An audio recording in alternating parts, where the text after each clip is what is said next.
नमस्कार, आप देख रहे हैं हमारी खास पेशकश हम तो पूछेंगे। जब लोगों के मन में सुलगते सवाल हो और जब इन सवालों से जुड़ा देश का हाल हो, आपका सरोकार हो और जब हर सवाल के सटीक जवाब का इंतजार हो, तब हम तो पूछेंगे। हर रोज 8 बजे IBN 7 पर हमारा यह खास कार्यक्रम सवाल और जवाब का सिलसिला लेकर आपके सामने आता है। आज हम तो पूछेंगे में अगले 1 घंटे तक एक अहम सवाल पर चर्चा होगी। आर्थिक रिश्ते अपनी जगह हैं, सामाजिक और सांस्कृतिक रिश्ते भी अपनी जगह हैं, लेकिन क्या पीएम मोदी का UAE का दौरा दुबई में अपनी जड़ें जमा चुके दाऊद इब्राहिम के लिए बड़ी मुसीबतें खड़ा करेगा? क्या पीएम मोदी का यह दौरा दाऊद इब्राहिम के आर्थिक साम्राज्य की कमर तोड़ेगा? ऐसे ही कई सवालों पर करेंगे अपने खास मेहमानों से बड़ी चर्चा। हम तो पूछेंगे में अगले 1 घंटे तक बड़ी बहस। क्या दुबई से होगा दाऊद का खात्मा? प्रधानमंत्री नरेंद्र मोदी 2 दिन की अमीरात यात्रा पर गए हैं। वो सुल्तानों से मिल रहे हैं, शेख जायद मस्जिद भी गए। उन्होंने अमीरात का भव्य शहर मस्दर भी देखा। 34 साल बाद कोई प्रधानमंत्री संयुक्त अरब अमीरात की यात्रा पर है। आतंक, ISIS, चरमपंथियों पर लगाम तो है ही इस यात्रा का मकसद, लेकिन क्या ये यात्रा भारत के खतरनाक माफिया डॉन, अपने ही देश के दुश्मन नंबर 1 दाऊद इब्राहिम के साम्राज्य का खात्मा भी करेगी? क्या पीएम मोदी के साथ राष्ट्रीय सुरक्षा सलाहकार अजीत डोभाल का जाना इसी तरफ इशारा करता है? दुबई में दाऊद का हजारों करोड़ का कारोबार है, खरबों की संपत्ति है। दुबई में दाऊद के भाई, उसके गुर्गे, उसका काला साम्राज्य चलाते हैं। सूत्रों के मुताबिक भारत की तरफ से दाऊद की संपत्ति, उसके कारोबार का डोजियर UAE को सौंप दिया गया है और भारत को ये कामयाबी मिली है कि UAE ने इस बात के लिए भरोसा दिया है कि उसकी जमीन भारत के खिलाफ आतंक के किसी भी गतिविधि के लिए इस्तेमाल नहीं होने दी जाएगी। तो क्या ये समझौता इस बात की ओर इशारा है कि दुबई में दाऊद के दिन पूरे हो गए? क्या उसका कारोबार खत्म होने वाला है? हम तो पूछेंगे, क्या पीएम मोदी की दुबई यात्रा से दाऊद पर कसेगा शिकंजा?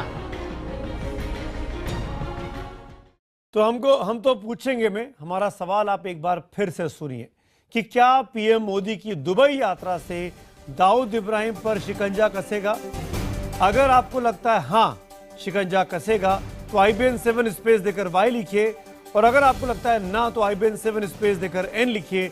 अपनी राय हमें SMS करें 51818 पर। इसके साथ ही हमारे #HTP पर जाकर आप अपनी सवाल और अपनी राय हमको ट्वीट भी कर सकते हैं और हमारे फेसबुक पेज पर पोस्ट भी कर सकते हैं। आपकी राय इस कार्यक्रम में हम शुमार जरूर करेंगे, कुछ चुनिंदा राय को, कुछ चुनिंदा सवालों को। डिबेट की शुरुआत करता हूं। हम तो पूछेंगे में सबसे पहले मेहमानों का परिचय। भारतीय जनता पार्टी की तरफ से प्रवक्ता डॉक्टर संबित पात्रा हमारे साथ हैं। कांग्रेस पार्टी की तरफ से पार्टी की प्रवक्ता प्रियंका चतुर्वेदी मेरे साथ मुंबई से जुड़ रही हैं। रक्षा विशेषज्ञ आलोक बंसल यहाँ स्टूडियो में हमारे साथ हैं और साथ साथ जाने माने पाकिस्तानी मूल के लेखक कनाडा से इस वक्त तारिक फतेह साहब हमारे साथ जुड़ चुके हैं। कुछ पाकिस्तान के मेहमान भी हमारे साथ इस डिबेट में जुड़ेंगे। जैसे ही वो मेरे साथ जुड़ते हैं उनका परिचय भी मैं आपसे कराता हूं। शुरुआत करना चाहूंगा, हमेशा की तरह एक बार नियम दोहरा दूं, 60 सेकंड तक कोई किसी को इंटरप्ट नहीं करेगा। बजर बजेगा, आखिरी 10 सेकंड में बजर की आवाज़ थोड़ी ज़ोर से सुनाई देगी ताकि आप अपना सेंटेंस पूरा कर सकें। और 60 सेकंड के बाद जब चारों मेहमानों, पांचों मेहमानों की बारी हो जाएगी, तब हम इस डिबेट की शुरुआत करेंगे। इसके पहले कि मैं डिबेट की शुरुआत करूं, आप सबकी इजाज़त से 1 मिनट के लिए दुबई के उस स्टेडियम की झलक दिखाना चाहता हूं जहां पर प्रधानमंत्री मोदी का इस वक्त इंतज़ार चल रहा है। ये वो तस्वीरें हैं दुबई क्रिकेट स्टेडियम की, जहां पर बहुत बड़ी तादाद में भारतीय समुदाय के लोग स्टेडियम में खचाखच भरे हुए हैं। दावा है कि 40 से 50 हज़ार लोगों को वहां पर इकट्ठा होना है। भारतीय समय के अनुसार रात करीब 9:30 बजे प्रधानमंत्री यहां पर आएंगे और भारतीय कम्युनिटी को संबोधित करेंगे। अभी भी करीब 1.5 घंटे का वक्त बाकी है और दुबई का ये क्रिकेट स्टेडियम लगभग भर चुका है।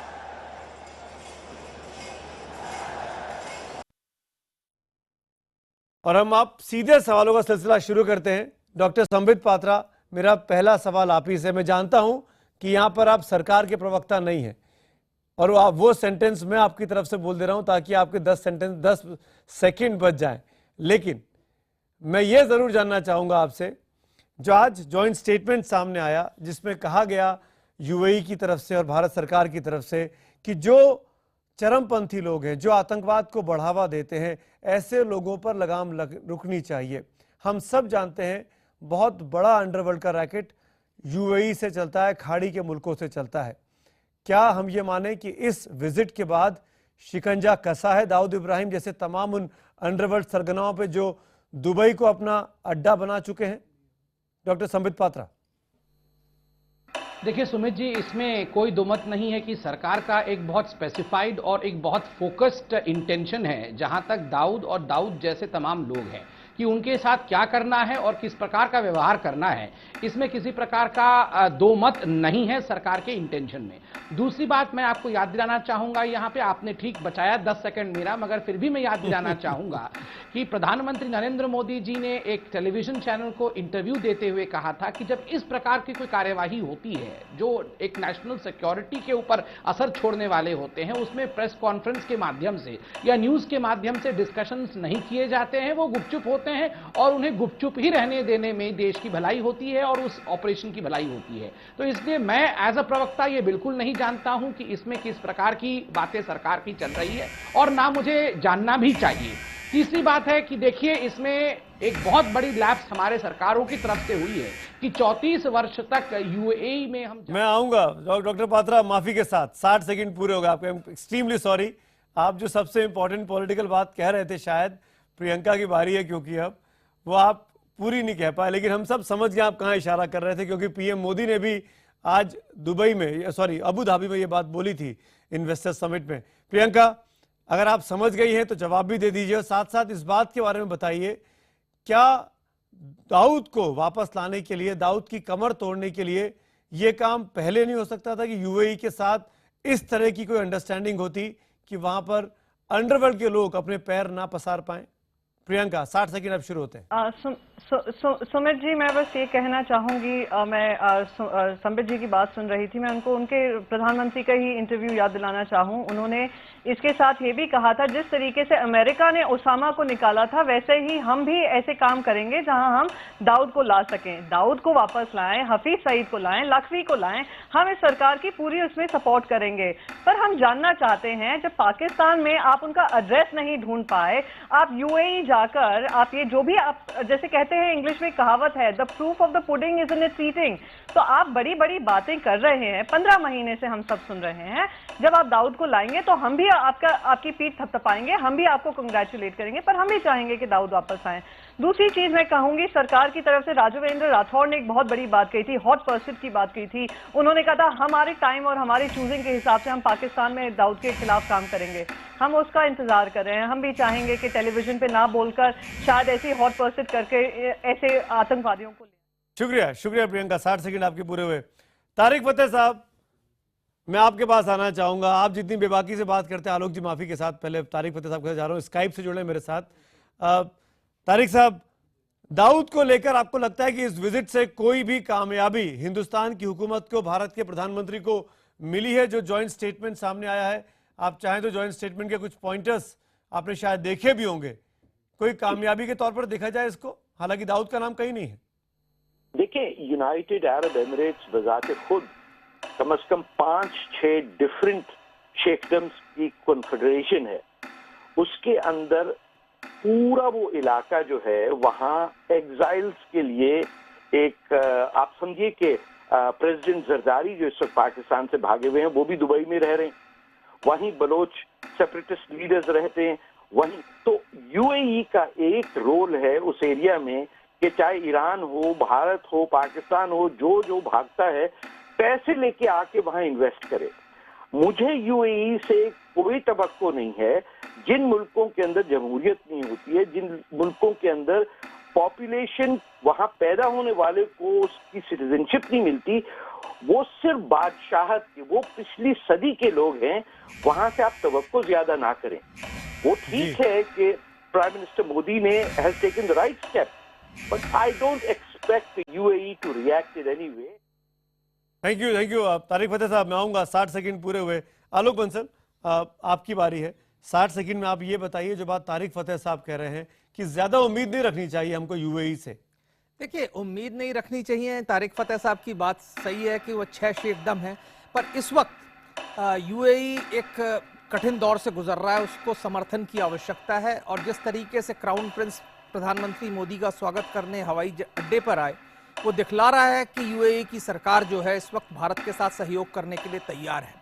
और जिस तरीके से राष्ट्रीय सुरक्षा सलाहकार प्रधानमंत्री के साथ गए हैं, तो दबाव बनाया जा सकता है। जहां तक मुझे ज्ञात है, अभी दाऊद इब्राहिम पाकिस्तान के अंदर है, लेकिन उसका जो व्यापार है उसके काफ़ी स्रोत जो हैं अभी दुबई के से निकल रहे हैं। और इन स्रोतों को अगर बंद कर दिया जाए तो दाऊद इब्राहिम दिन प्रतिदिन कमज़ोर होता चला जाएगा और उसकी जो उगाही का जो धंधा है वो बिल्कुल ख़त्म हो जाएगा।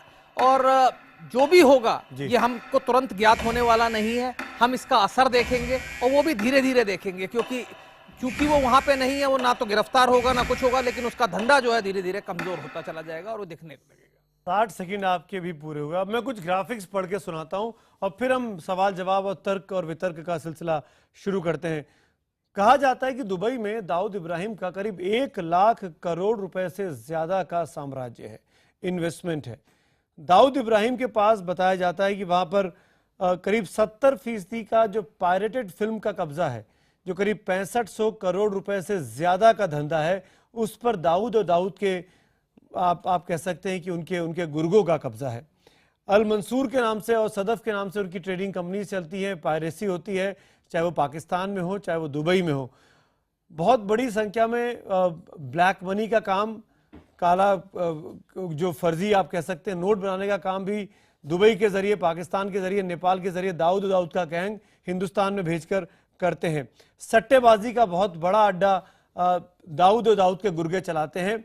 और इसीलिए और इसके इन सब के अलावा जो नया दुबई शहर बस रहा है, जिसको शेख जायद का इलाका बोलते हैं, वहां पर बहुत बड़े पैमाने पर दाऊद की प्रॉपर्टीज हैं, दाऊद की बेनामी प्रॉपर्टीज हैं, दाऊद के परिवार वालों की प्रॉपर्टीज हैं, जिनकी संख्या अरबों खरबों रुपयों में बताई जाती है, जिनकी लागत। और आप समझ सकते हैं कि इतना सब कुछ होने के लिए अगर दाऊद इब्राहिम पाकिस्तान में सुरक्षित रहता है और अगर उसकी कमर तोड़नी है, तो ये बहुत जरूरी है सरकारों के लिए, भारत पाकिस्तान के लिए और यूएई की सरकार को कोऑपरेट करने के लिए आतंकवाद के नाम पर, कि दाऊद के इस काले कारोबार की रीढ़ पर, कि उसके कमर पर चोट की जाए। डॉक्टर आलोक बंसल साहब, मैं आप ही से पूछना चाहूंगा, यूएई आप कह रहे हैं कि उसको जरूरत है, इस वक्त एक अपनी पार्टनर्स ढूंढ रहा है दुनिया के मानचित्र में, उसको अपने दोस्तों की जरूरत है।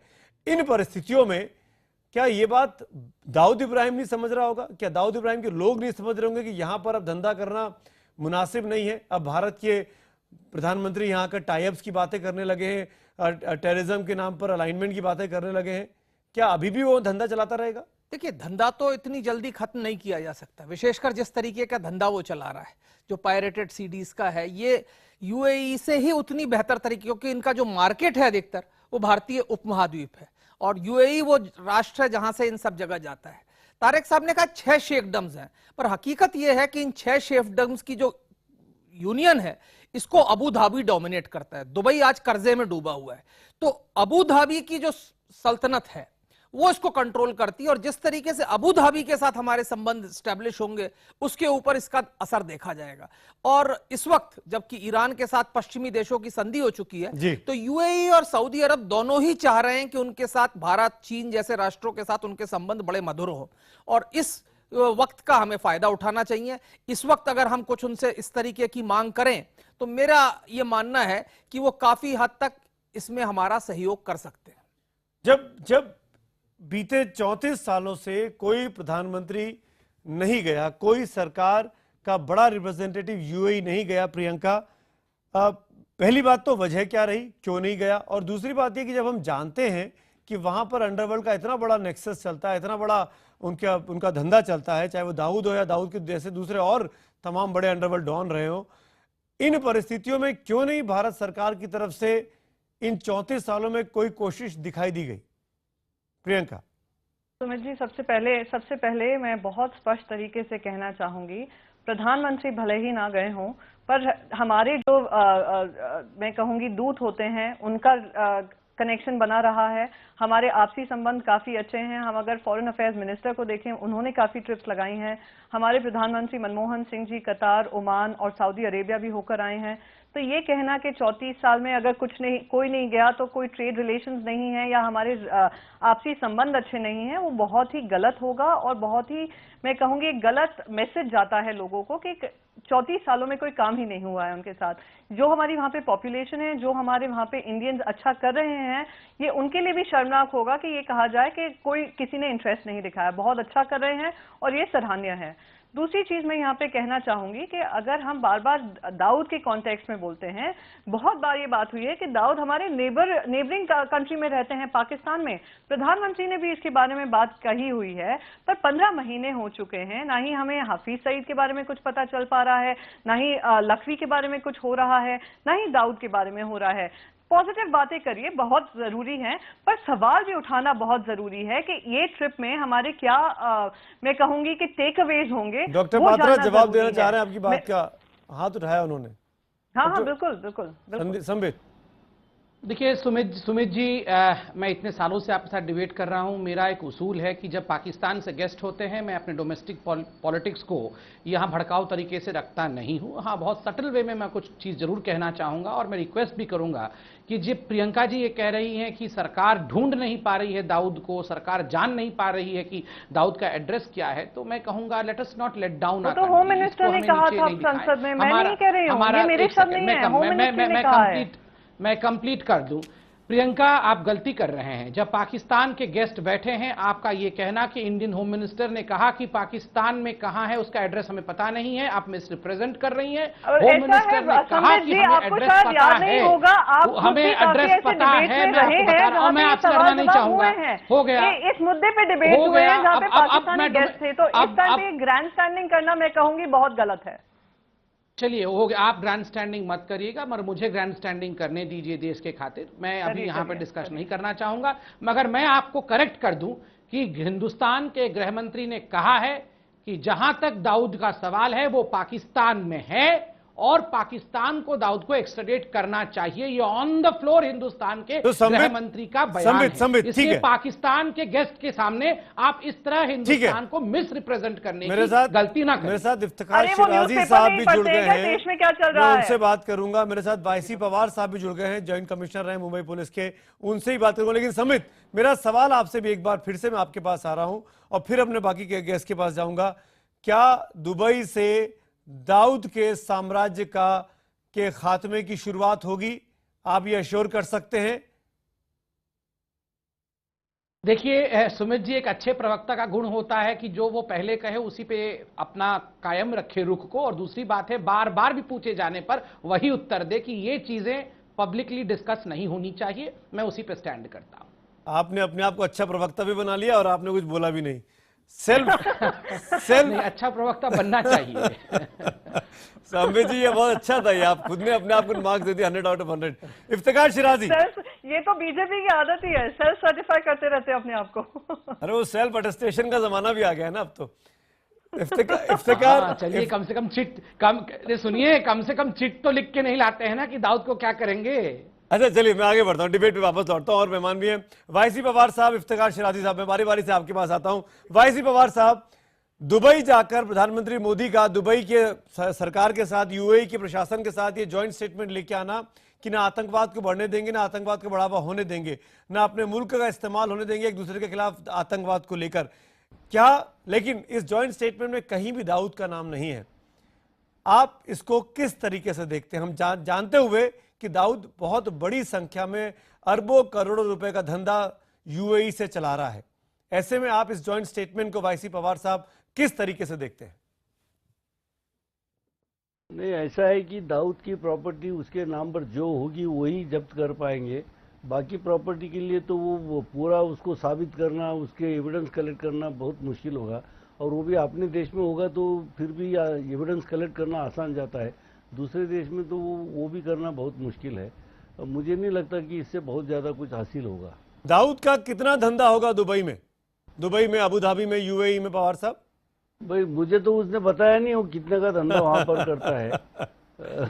हाँ, मेरा बात भी नहीं हुआ उससे, नहीं तो मैं पूछ लेता था आपका सवाल उसको। अरे आप पूछते कि फिर तो आप पकड़ ही लेते। लेकिन आपके पास जानकारी रही होगी जब आप इन्वेस्टिगेट कर रहे थे? नहीं, मुझे रिटायर होके 14 साल हो गए हैं, इन्वेस्टिगेट कर रहा था, लेकिन वो भी मेरे कब्जे में उस टाइम नहीं आया था। और कब्जे में आया होता तो मैं आपके सारे सवालों के जवाब एक ही इसमें दे देता था।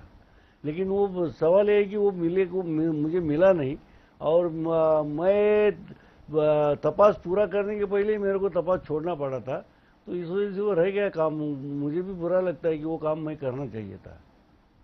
इफ्तिकार शिराजी साहब, आप पाकिस्तान के लिए प्रधानमंत्री मोदी की यूएई की विजिट आप लोग किस नज़रिए से वहाँ देखते हैं? जब भारत और यूएई के बीच समझौता होता है, जॉइंट स्टेटमेंट होता है, जिसमें खास तौर पर एक लाइन लिखी जाती है जो मैं पढ़ के यहाँ आपको ज़रूर सुनाना चाहूँगा। उस जॉइंट स्टेटमेंट में एक जगह पे मैं उसका हिंदी तर्जुमा कर रहा हूँ, हिंदी और उर्दू मिला के शायद आपके लिए। हम उन देशों के प्रयासों पर खेद जताते हैं जो राजनीतिक मुद्दों को धार्मिक रंग देते हैं और अपने मकसद को पूरा करने के लिए आतंक का इस्तेमाल करते हैं। नाम नहीं लिया गया है, लेकिन इशारा साफ है। शिराजी साहब, मेरा ख्याल में इतनी अखलाकी जरूरत होनी चाहिए कि नाम भी लेना चाहिए। लगता है यही है कि शायद फिर यूएई की गवर्नमेंट पे प्रेशर के ऊपर इंडिया ने नाम नहीं लिया, क्योंकि यूएई के पाकिस्तान के साथ बड़े अच्छे ताल्लुकात हैं। रह गया मामला दाऊद इब्राहिम का, तो कभी कभी मुझे हिंदुस्तान के ऊपर बड़ा तरस आता है कि 1 अरब आबादी का मुल्क, उसको एक शख्स ने हॉस्टेज बनाया हुआ है, और वो मुल्क जो सिक्योरिटी काउंसिल में एक मुस्तकिल नशिस्त का तलबगार भी है, मुतालबा भी करता है, लेकिन एक शख्स को ना तो पकड़ पा रहा है और ना ही अपने दोस्त उसके मदद कर रहे हैं कि दाऊद इब्राहिम को, जो इतना बड़ा थ्रेट हिंदुस्तान के लिए बना हुआ है, वो कभी पाकिस्तान में दंदनाता फिरता है तो कभी यूएई में बिजनेस करता है, लेकिन कोई उसको पकड़ नहीं सकता। तो मेरा ख्याल में बुनियादी तौर पे ये आप हिंदुस्तान की इनेबिलिटी शो करते हैं, हिंदुस्तान की एजेंसीज की इनेबिलिटी शो करती है, वहाँ के सिक्योरिटी इदारों की और साथ में वहाँ की सरकार की कि इस तरीके से टेररिज्म में फंसा पड़ा नहीं, है। देखें मेरा ख्याल में आवश्यकता है, तरस अपने मुल्क पर खाइए। बताइए, एक फेल्ड स्टेट से आके हमें आप वचन दे रहे हैं इनेबिलिटी। देखिए शिराजी साहब, मैं आपको उत्तर देता हूँ। खुद इंडिया की इंटेलिजेंसिया कह रहे हैं, वहाँ के सिक्योरिटी के इदारे कह रहे हैं कि वो एक शख्स को नहीं पकड़ सकते। दुख होता है कि हमारा हिंदुस्तान को हॉस्टेज बनाया हुआ है। हमारा मेरा ख्याल में ये खुद हिंदुस्तान को सोचना चाहिए। अपने आप को संभाल नहीं पा रहा है, ना ही इकोनॉमी से संभाल पा रहा है, ना ही आजादी से संभाल पा रहा है, ना ही डेमोक्रेसी संभाल पा रहा है। तो अपने आप पे अफसोस जताइए। प्रियंका जी, एक मिनट। आप लोगों का प्रॉब्लम ये है कि दूसरे की बात सुनते नहीं है। प्रियंका जी, आपका सबसे बड़ा प्रॉब्लम ये है कि आप दूसरे की बात सुनते नहीं है। शिराजी साहब, ये हमारा प्रॉब्लम नहीं है, ये हमारा बड़प्पन है कि हम आपकी बात सुन रहे हैं ये कहने के बाद भी। शिराजी साहब, आपकी बात का जवाब भले गलत हो सकते, सुने तो सही ना। अरे सुनो ना, आपकी बात सुनी, और ये खूबसूरती देखिए, सत्ता पक्ष और विपक्ष दोनों मिलकर आपकी बात को काट रहे हैं। प्रियंका की बात आपने सुनी, जो अपोजिशन की लीडर है, पार्टी की रिप्रेजेंटेटिव है, और जो रूलिंग पार्टी के रिप्रेजेंटेटिव है संबित पात्रा। शिराजी साहब, पॉइंट ये है कि जवाब सुनिए। अब अमेरिका जवाब सुनिए। हिंदुस्तान लार्जेस्ट इंपोर्टर है यूएई के अंदर, वहां पे दूसरा बड़ा इंपोर्टर हिंदुस्तान है। हिंदुस्तान के ताल्लुका यकीनी तौर पर यूएई गवर्नमेंट के साथ इतने अच्छे होंगे, इतने बेहतरीन होंगे कि उन्हें कहा जा सकता है। मैं दिखाऊंगा, हम दिखाएंगे अभी आपको। दहशतगर्द के जो इंडिया के लिए थ्रेट है, वहां पे खुलेआम बिजनेस। तारिक फतेह साहब भी कुछ बोलना चाह रहे हैं, लेकिन पहले संबित पात्रा जवाब देंगे आपकी बात का। संबित पात्रा, मैं जरा उत्तर दे दूं, मैं पहले उत्तर दे दूं। देखिए, अभी एक बहुत बड़ी बात कही इफ्तिकार साहब ने। उन्होंने कहा कि हिंदुस्तान की सरकार की इनेबिलिटी है कि वो दाऊद जैसे लोगों को पकड़ नहीं पा रही है। और आपके देश की एबिलिटी को आप जानते हैं इफ्तिकार साहब, आपके देश की एबिलिटी है कि वो Osama bin Laden, Dawood Ibrahim, Hafiz Saeed, Zakiur Rehman Lakhvi जैसे आतंकवादियों को पनाह देता है। मुझे समझ में नहीं आ रहा है आपको ये एबिलिटी लगती है। नहीं, सुनिए, मैं अब ये देखिए, ये डिबेट में भी क्रॉस बॉर्डर टेररिज्म फायरिंग करिएगा तो ठीक नहीं है ना। डिबेट में देखिए, अमेरिका बादशाह जो आज नहीं, आपने फैक्ट बयान किए, जो बयान किए उस पर तो पहले उत्तर ले लीजिए, उस पर पहले उत्तर ले लीजिए। इतनी बड़ी जो एबिलिटी है है। सुनिए, इतनी बड़ी जो एबिलिटी है आतंकवादियों को पनाह देने की, उसी का कारण हुआ है कि कल पंजाब में आपके होम मिनिस्टर को मार दिया गया। उन्हीं एबिलिटी के कारण से अंजाम ये हुआ कि पेशावर में छोटे छोटे बच्चे मार दिए गए। उसके बाद भी आप जग नहीं रहे साहब, संबित पात्रा, एक मिनट में माफी चाह रहा हूं, आप दोनों को टोकना पड़ा मुझे कि हमारे रेड एफएम के श्रोता जो हैं वो क्या सवाल पूछना चाहते हैं इस मामले पर अपने तमाम पैनलिस्ट के साथ कहें या इस सिस्टम के साथ कहें। ब्रेक में जाने के पहले रेड एफएम का ये सवाल। हाय, मैं हूँ आरजे नादी भोपाल से। और क्या पीएम मोदी की यूएई यात्रा से दाऊद पर कसेगा शिकंजा? जब हमने हमारे भोपाल रेड एफएम लिसनर से ये सवाल किया तो हमारे पास में फोन आया mister GK. Gupta and he said कि दाऊद का इंतजार तो कई सालों से कर रहे हैं, बट इस बार पीएम मोदी यूएई गए हैं तो कुछ ना कुछ पॉजिटिव रिस्पांस तो मिलेगा ही मिलेगा। इसका मतलब ये है कि डॉन को पकड़ना मुश्किल है लेकिन नामुमकिन नहीं। सो बी पॉजिटिव।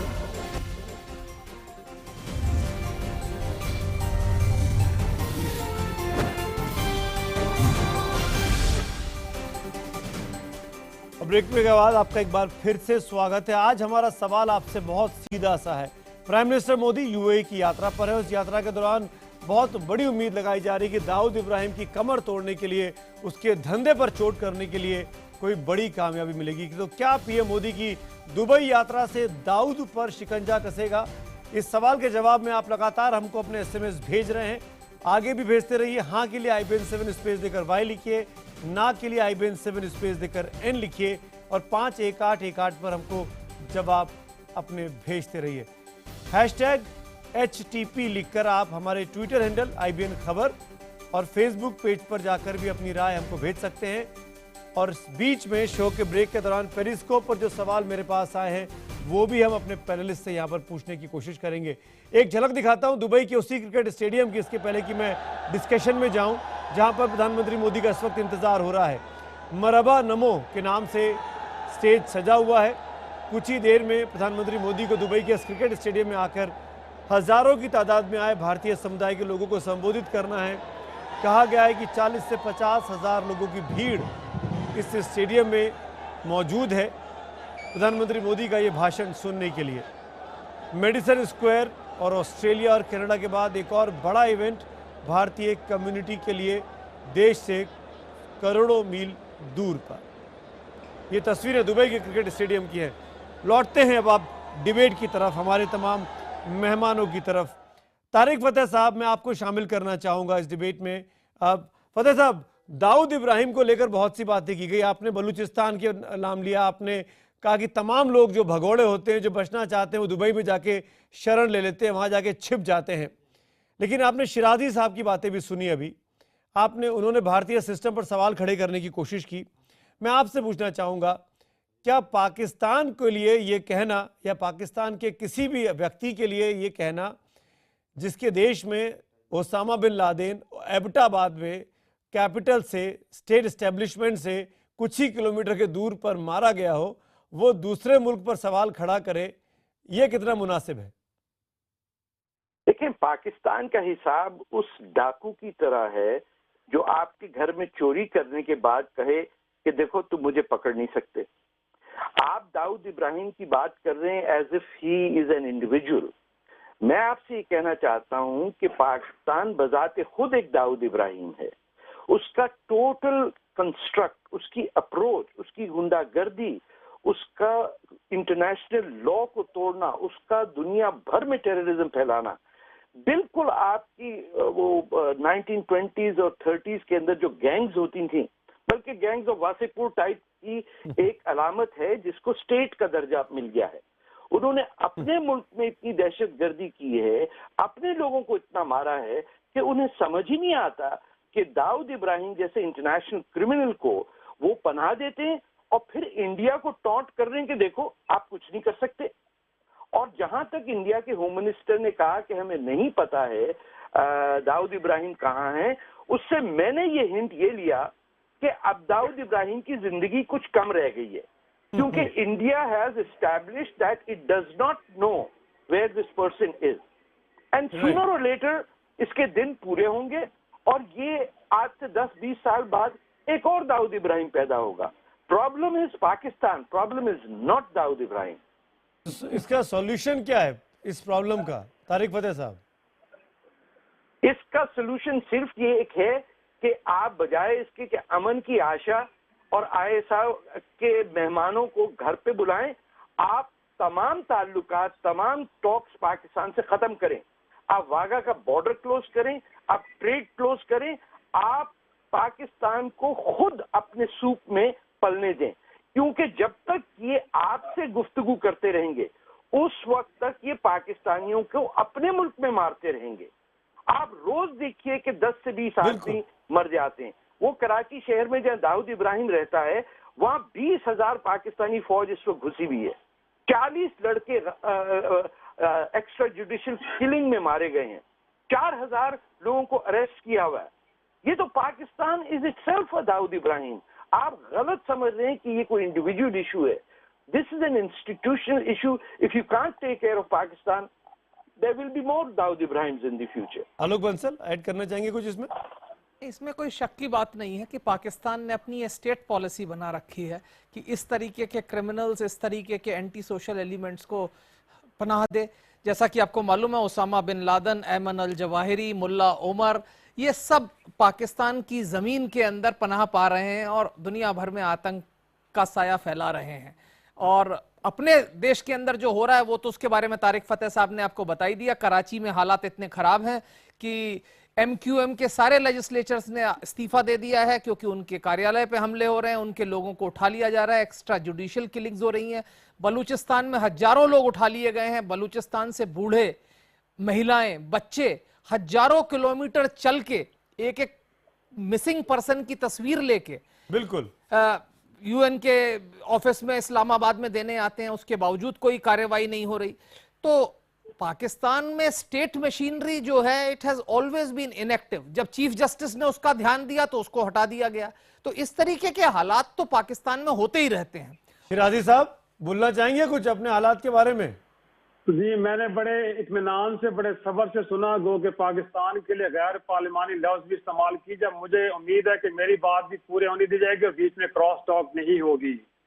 पाकिस्तान अगर डाकू है तो हिंदुस्तान भी 71 में डाकूपन का मुजाहरा कर चुका है। मशरकी पाकिस्तान में घुसा, पाकिस्तान को तोड़ा और फिर कहते हैं कि जवाब सवाल भी ना करो कि मैंने ऐसा क्यों किया। और आज जाकर नरेंद्र मोदी जी ढाका में बड़े फख्र के साथ वहां खड़े होकर अवार्ड वसूल कर रहे हैं कि जी बिल्कुल ये काम हमने किया।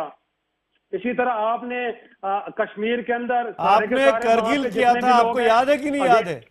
एक और डाकू बनने का काम करगिल किया था, तब क्या हुआ था? तो आप बात करने नहीं देता ना मुझे। प्रॉब्लम तो यही है। नहीं, बात आपकी सुन रहे हैं, बात के जवाब दे रहे हैं। जमहूरियत का मुजाहरा तो करें ना, मेरी बात तो सुने पूरी।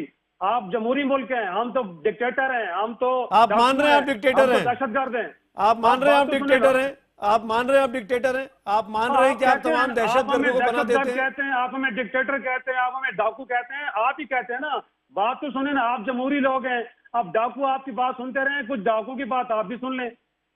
डाकू हमारे डाका डाले, हम उनकी बात सुने। देखे ना, बात यह है भाई, बोलिए बोलिए। बिन लादेन को जब अफगान मुजाहिदीन जिहाद के अंदर अमेरिका ने पाला, उस वक्त तो आपको कोई एतराज नहीं था। जब पाकिस्तान ने पालना शुरू किया था आपको एतराज हो गया। ठीक है, नहीं, हमें हमेशा एतराज था।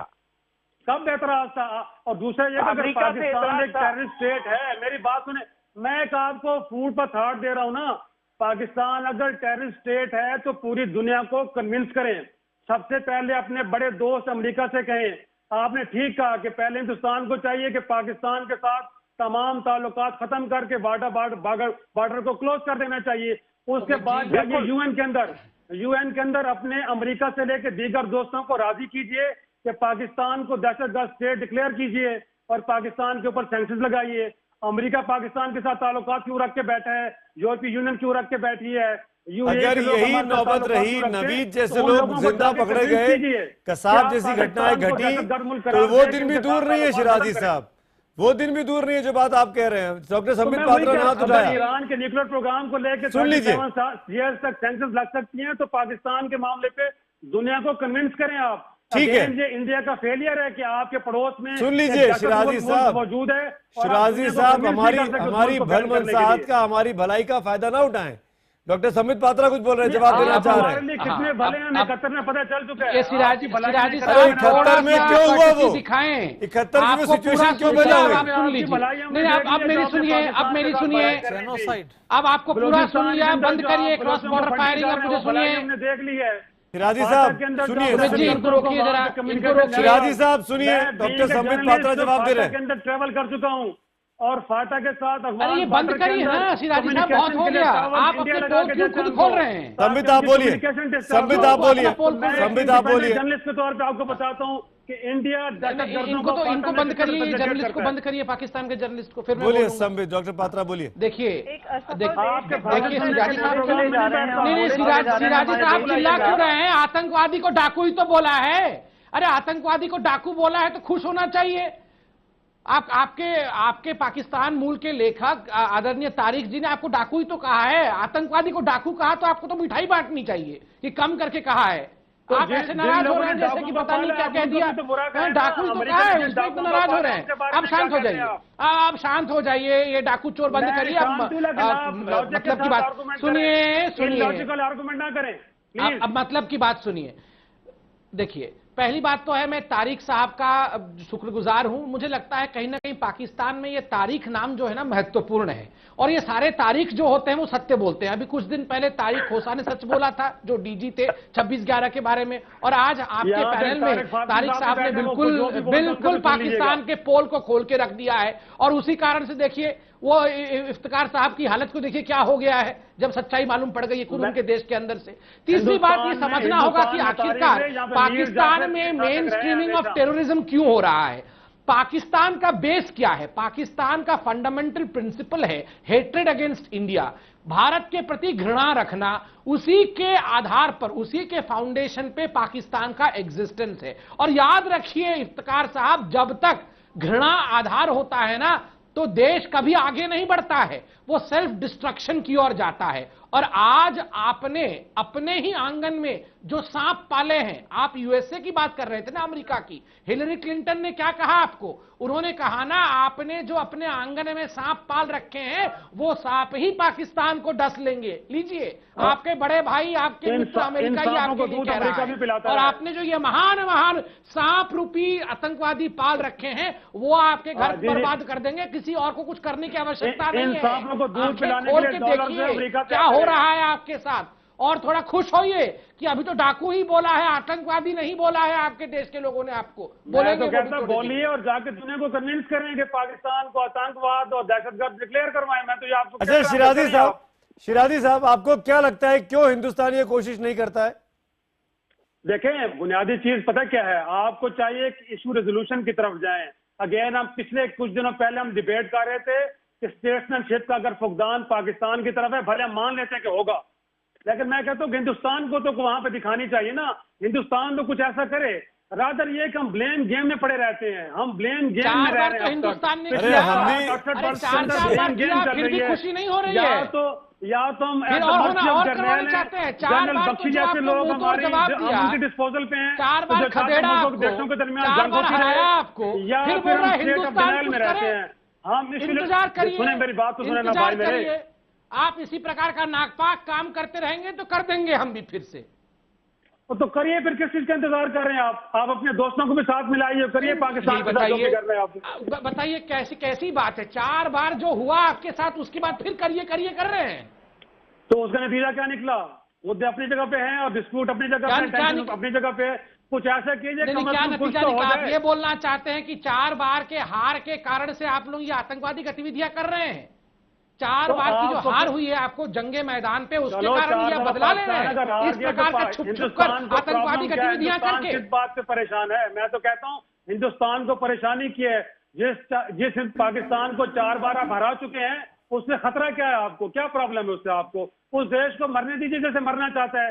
आप अपनी इकोनॉमी को आगे लेके जा रहे हैं, दुनिया के साथ ताल्लुकात अपने अच्छे करें, अपनी इकोनॉमी को आगे लेके जाएं। हिंदुस्तान में तो एक पटाखा भी नहीं फटता। आलोक बंसल, ये क्या फ्रस्ट्रेशन दिख रहा है? होने दीजिए। ये क्या है? ये क्या है? शिराजी साहब जो बोल रहे हैं, मरना चाहते हैं, डूबना चाहते हैं, डूबे मरे जो करना चाहते हैं। ये देखते हुए कि भारत हमेशा जीतता रहा है, सब कुछ है, अब उनकी समझ में नहीं आ रहा क्या करें, क्योंकि दुनिया आज सब मान रही है कि पाकिस्तान के साथ क्या क्या हो रहा है। और अब शिराजी साहब के समझ में नहीं आ रहा क्या करें। वो 71 की बात कर रहे हैं, 71 में पाकिस्तान ने जेनोसाइड किया। आज दुनिया मान रही है कि ढाका में जो हुआ वो जेनोसाइड था। अगर भारत ने मानवीय आधारों में वहां सहायता की तो उसमें क्या बुरा किया? आपने ट्रेनिंग कैंप बना के थे हिंदुस्तान के अंदर, ये बात आप नहीं करते। क्यों नहीं बनाए हिंदुस्तान? तो अगर अरे आप अपने लोगों को मार रहे हैं तो हम क्या करें? आपकी बातों का कश्मीर के अंदर आप जेनोसाइड कर रहे हैं। कश्मीर में कौन जेनोसाइड कर रहा है? अपनी कैंप आपने ठेका लिया हुआ है बंगालियों की नस्ल बदल करने के लिए। लॉजिक के साथ करें प्लीज, ऐसा ना करें कि आप सारा का सारा ब्लेम पाकिस्तान पे डाल दें। अगर हम जेनोसाइड कर रहे हैं तो आप क्या कर रहे हैं? कश्मीर के अंदर, कश्मीर में आप भी लोगों को मार रहे हैं तरह जैसे हमने मारा था वहां पे। आप बांग्लादेश में जाके पूछिए, वहां के लोग बताएंगे। के लोगों ने वोट दिया है, 70% कश्मीर के लोगों ने जमहूरियत में पार्टिसिपेट किया है। वो देखिए पहले होता तो फिर अपने प्राइम मिनिस्टर से के जो यूएन के अंदर मामले को लेकर गया था, वहां पे कहा था कि प्लेबिसाइड के जरिए हम फैसला करेंगे। वो प्लेबिसाइड आज तक हुआ है? तो यूएन ने बोला था कि आप खाली कीजिए, तो आपने पाकिस्तान खाली कीजिए, उसको खाली कीजिए। आप खाली कीजिए। 7 डेकेड्स हो गए, आप उसको खाली नहीं किया। दो बार खाली शिराजी साहब आधी बातें मत बताइए। क्या बात है? क्या यूएन रेजोल्यूशन था कि Pakistan has to vacate aggression. किस बात पे ये तैयार हुए थे जनमत संग्रह के लिए, प्लेबिसाइड के लिए? पहले आपको खाली करना पड़ता। शिमला एग्रीमेंट और आपने खाली किया क्या? कर रहे थे, फिर आपने भी तो खाली नहीं किया मेरे भाई। अगर हमें तो खाली करना ही नहीं था, यूएन का रेजोल्यूशन कहीं नहीं था, आपको खाली करना था। सुमीत भाई मेरी एक बात जी, तारिक फतेह कुछ बोल रहे हैं। एक मिनट में प्रियंका में आता हूं आपके पास। तारिक फतेह कुछ बोल रहे हैं। मसला ये है कि शायद ही किसी ने पाकिस्तान में United nation security council resolution पढ़ा हो। ये इनकी गलती नहीं है, वहां कुछ पढ़ने लिखने के लिए तैयारी नहीं है। 500 किताब बिक जाती तो बेस्ट सेलर होती है। 1948 का रेजोल्यूशन कहता है कि number 1 step Pakistan army and Pakistan irregulars, Pakistani tribals have to vacate the entire territory of Jammu and Kashmir in the borders of 1947. पाकिस्तानियों को तो ये शुक्र अदा करना चाहिए कि हिंदुस्तान ने प्लेबिसिट का पहला डिमांड क्यों नहीं मांगा। वो तो सीज फायर के बाद खामोश हो गए। अगर आप पे दबाव पड़े कि आप पूरा खाली करें, जिसको आप आजाद कश्मीर कहते हैं, तो आप क्या करेंगे? आपने तो 50,000 चीनियों को वहां भर्ती कर रखा है, अपनी जमीन बेच दी चीन के हाथ। जो पैसे देता है उसके साथ आप सोने के लिए तैयार हो जाते हैं। ये मुल्क नहीं है रहा है शिराजी साहब, ये एक आर्मी का माफिया है। It's a military industrial complex that is destroying you. खुदा के वास्ते पाकिस्तान फौज की डिफेंस ना किया करें। इट इज एन इवल फौज की डिफेंस नहीं कर रहा। सॉरी टू से, सॉरी, मैं कोई फौज की डिफेंस नहीं कर रहा। मैं हमेशा आपके साथ डिबेट में ये बात जरूर उठाता हूं कि दोनों देशों की सिविल लीडरशिप को डिस्प्यूट को रिजॉल्व करना चाहिए। रादर ये है कि लाइन ऑफ कंट्रोल को एक्टिव करके मामला को और गंभीर किया जाए। यहाँ सिविल लीडरशिप है कहाँ? ये कहा था कि क्या आपके यहाँ तो मिलिट्री लीडरशिप है। अगर जंग सोल्यूशन सिविल लीडर्स तो मिलिट्री के पीछे पीछे घूमते हैं। डायलॉग की तरफ उस वक्त जाया जा सकता है कि जब आप वाईसी पवार और प्रियंका काफी देर से चुप है। मैं दोनों को इंक्लूड करना चाहूंगा। वाईसी पवार साहब, मेरा सवाल आपसे है। एक मिनट शिराजी साहब, 2 और पैनलिस्ट है मेरे पास। पवार साहब, आप पूरी डिबेट को ध्यान से सुन रहे हैं।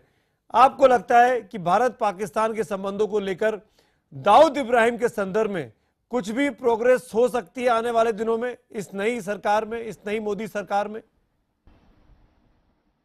आपका स्पीच नहीं समझ रहा है, मेरे को सवाल बराबर नहीं समझा है। आपको मेरी आवाज आ रही है पवार साहब? आवाज आ रही है, लेकिन हमिंग साउंड होने की वजह से क्वेश्चन समझ। चलिए, हम आपको दोबारा फोन लगवाने की कोशिश करते हैं। प्रियंका, मैं यही सवाल आपसे पूछना चाहूंगा, क्या कुछ भी उम्मीद है आपको? क्योंकि आप तो विपक्ष की नेता हैं, आप तो लगातार 15 महीने के अंदर ही रिपोर्ट कार्ड मांग रही है सरकार का। मैं आपसे पूछना चाहूंगा, कुछ भी उम्मीद है इस पाकिस्तान से जिसके बारे में, जिसके नुमाइंदे शिराजी साहब की बातें अभी आप सुन रही थी? नहीं, पाकिस्तान जैसे असफल देश के एक पत्रकार इस तरीके से बात कर रहे हैं, उसी से उनकी फ्रस्ट्रेशन जाहिर हो रही है कि उनको इंडिया को लेकर इतना खून है उनमें और इतनी जहर है इंडिया के प्रति। तो किसी तरीके का कोऑपरेशन एक्सपेक्ट करना, किसी तरीके का एक डायलॉग एक्सपेक्ट करना, मैं कहूंगी, या किसी पॉजिटिव आउटकम एक्सपेक्ट करना, मैं कहूंगी कि थोड़ा अनबिलीवेबल सा लग रहा है। इंडिया खराब मुल्क है, गलत बात ना करें आप प्लीज। मैंने इंडिया को कभी बुरा भला नहीं कहा, मैं एक इंडिया को अच्छा देश समझता हूँ, एक जमहूरी मुल्क है, उसकी इकोनॉमी प्रोग्रेस कर रही है, वो जता रहे हैं हमारी देश को। अफसोस तो हमें आपकी देश को होता है कि एक ही सफलता आपने पाई है, वो है आतंकवाद पूरी दुनिया में फैलाना। ये आपकी सफलता है दुनिया को लेकर। बाकी हर कैटेगरी में आप लोग असफल रहे हैं, तो आपके मुल्क को असफल नहीं कहेंगे तो क्या कहेंगे शिराजी साहब? चलो ठीक है, जो आप कहें, आपके जो मिजाज यार में आप जो कहें कह सकते हैं, मैं क्या कह सकता हूँ। लेकिन शिराजी साहब, इस बात को तो आप मानेंगे ना, आप अपने आप को बहुत ही पॉजिटिव माइंडसेट का बहुत ही अच्छा खबर नवीस बता रहे हैं, लेकिन आप मुझे इस बात को समझाइए, इस सच्चाई से आप कैसे आंख मोड़ सकते हैं कि वहां पर Dawood, Hafiz Saeed, Osama bin Laden, Lakhvi, तमाम ऐसे लोग खुलेआम घूमते हैं, सरेआम घूमते हैं, और वहां की जो हुकूमत है, वहां की जो सिविल सरकार है, वो कुछ करती दिखाई नहीं देती। देखें, पाकिस्तान के अंदर डेमोक्रेटिक प्रोसेस के अंदर बड़े प्रॉब्लम्स रहे हैं, कभी यहाँ पे डेमोक्रेसी स्टैब्लिश नहीं हो पाई सही तरीके से, ये एक फैक्ट है अपनी जगह पे। लेकिन मेरा जो पॉइंट हमेशा से रहा है कि पाकिस्तान को स्टेट ऑफ टर्माइल में रखना है। क्या नेबरहुड के अंदर अगर इंडिया समझता है कि एक पीसफुल और एक प्रॉस्परस पाकिस्तान उसके मफाद में है, तो क्या उसके लिए एफर्ट होनी नहीं चाहिए?